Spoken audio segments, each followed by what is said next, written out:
Bon, je continue les petites vidéos concernant la médecine et voilà, les médecins généralistes ou spécialistes en Norvège. Je pensais vraiment pas que ça vous intéresserait autant. Ceci dit, je comprends, c'est vrai que le fonctionnement est un peu différent de la France.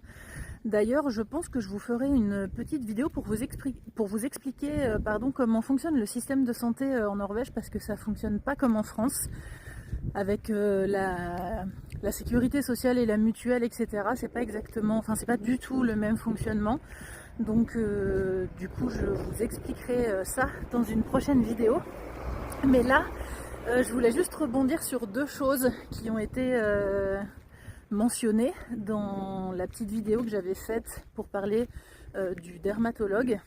Il y a des petits malins qui en dessous ont mis des commentaires du style quand on a des problèmes de peau, on va chez le dermatologue, on va pas chez le généraliste.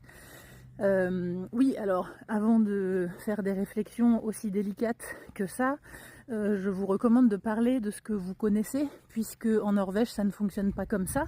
Je vous rappelle, pour ceux qui me suivent depuis peu de temps ou qui me suivent pas et qui tombent sur cette vidéo au hasard de l'algorithme, que j'habite en Norvège depuis 11 ans.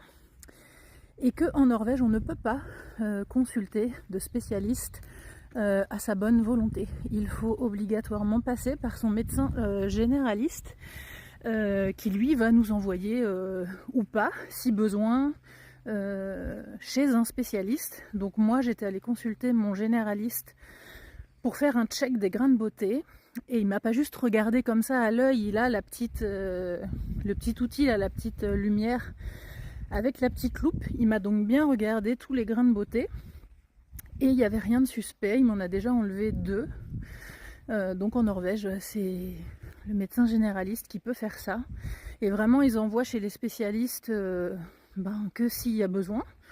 Ce que je trouve pas plus mal, parce que c'est vrai que ça désengorge les spécialistes. Moi, j'ai plutôt tendance à faire confiance. Donc mon médecin généraliste m'a déjà enlevé 2 grains de beauté. Ça s'est très bien passé. Enfin bref, c'était le premier point. Donc on ne peut pas aller chez un spécialiste sans passer par son généraliste. Et deuxième point, c'est que quand on arrive en Norvège, on obtient un numéro d'identité temporaire qui s'appelle un D-numère. Et avec ce D-numère, on n'a pas le droit, on n'a pas de médecin en fait attitré.